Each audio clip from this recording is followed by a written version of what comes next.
नमस्कार, आप देख रहे हैं न्यूज नेशन। मैं हूं अनुराग दीक्षित और बुलेटिन की शुरुआत इस वक्त की बड़ी खबर के साथ जो अफगानिस्तान के भविष्य से जुड़ी है। इस वक्त की बड़ी खबर हम आपको बता दें, तालिबान के प्रवक्ता जबीउल्लाह मुजाहिद का बड़ा बयान सामने आया है। जबीउल्लाह ने ऐलान किया है कि अफगानिस्तान में जंग खत्म हो चुकी है, हमें एक स्थिर अफगानिस्तान की उम्मीद है। ये बात तालिबान के प्रवक्ता जबीउल्लाह की तरफ से कही गई है। ये भी कहा है तालिबान की तरफ से कि हथियार उठाने वाला अब देश का दुश्मन माना जाएगा, यानी जो भी हथियार उठाता हुआ नजर आएगा उसके खिलाफ अब देश के दुश्मन की तरह एक्शन लिया जाएगा। काबुल में जल्द सरकार का गठन होगा, गठन का समारोह मनाया जाएगा, जश्न मनाया जाएगा। इसी के चलते जबीउल्लाह ने ये जानकारी साझा की कि दुनिया के 6 देश हैं जिनको न्योता भेजा गया है, जिसमें पाकिस्तान, चीन भी शामिल हैं, तुर्की के साथ साथ। क्या कुछ कहा है जबीउल्लाह अहमद ने, सुनाते हैं आपको।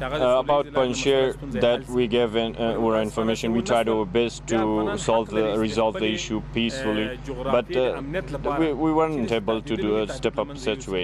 And then Afghan have rise to avoid any threat in their geography. This is something that all around the world happens if there are problems and threats. So the option of military is always available to prevent it, to ensure security for the people. We don't want any kind of insurgency in our country, and we want an unity in our country all over, and that's why we did our operation. And now the country is secure, the war is over. There were invitations into many countries. Does it mean that a government is formed? So, there is a ceremony for the formation of the government. That's why we have sent the invitation to.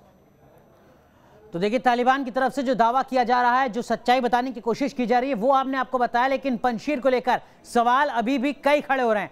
Panjshir में तालिबान के प्रहार की propaganda के बीच ये खबर भी आ रही है कि वहां विद्रोही लड़ाकों से पार पाने के लिए तालिबान ने पाकिस्तान की सेना की मदद ली है। दावा यह किया जा रहा है कि वहां पाकिस्तानी वायुसेना बम बरसा रही है, तो पाकिस्तान की सेना के स्पेशल फोर्स के पैराशूट के जरिए एयर ड्रॉप किया गया है ताकि पंजशीर पर तालिबान का कब्जा बढ़ सके।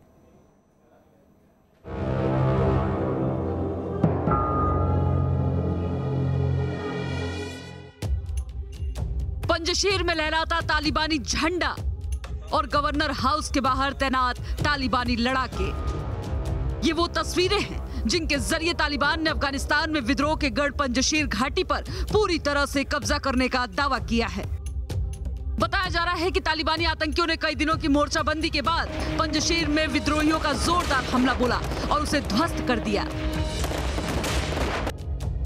इस हमले को ताजिक मूल के विद्रोही नेता अहमद मसूद के लिए बड़ा झटका माना जा रहा है, क्योंकि उनके कई करीबियों के इस हमले में मारे जाने की खबर है। दावा किया जा रहा है कि इसके बाद मसूद सुरक्षित ठिकाने पर जाने को मजबूर हो गए।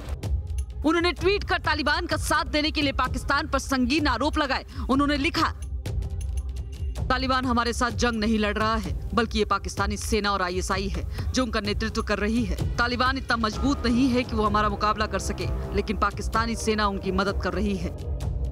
मसूद के आरोप बेवजह नहीं है। पंजशीर से कई ऐसी खबरें आ रही हैं जो हमले में पाकिस्तानी सेना का हाथ होने की तस्दीक करते हैं।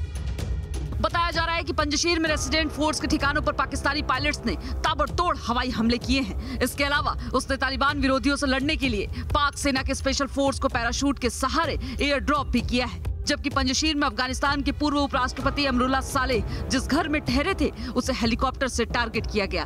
तालिबान लड़ाके कब्जे में लिए गए अमेरिकी हेलीकॉप्टर के जरिए विरोधी गुटों पर हवाई फायरिंग कर रहे हैं, तो पाकिस्तान के CH-4 ड्रोन ने पंजशीर में एक गाड़ी पर 2 मिसाइलें दागी। बताया जा रहा है कि इस गाड़ी में अहमद मसूद के भरोसेमंद सहयोगी और लड़ाके सवार थे। उसके बाद NRF के लड़ाकों को पीछे हटाना पड़ा। ये हमले उस वक्त किए गए जब अफगानिस्तान में पाकिस्तान की कुख्यात खुफिया agency ISI chief general Faiz ने काबुल का दौरा किया। इससे विद्रोहियों पर हमले में पाकिस्तान के शामिल होने का शक पुख्ता हो रहा है। इसके बाद तालिबान ने पंजशीर घाटी और उसकी राजधानी पर कब्जे का दावा किया। इतना ही नहीं, तालिबानियों ने पंजशीर प्रांत के गवर्नर हाउस के बाहर खड़े होकर तस्वीरें भी जारी की, तो गवर्नर ऑफिस पर अपना झंडा भी फहरा दिया है। पंजशीर पर कब्जे के दावे के बाद राजधानी काबुल में जोरदार हवाई फायरिंग करके जश्न मनाया गया। बताया जा रहा है कि पंजशीर में लड़ाई की वजह से ही तालिबान सरकार का गठन नहीं हो पा रहा है। Team news nation.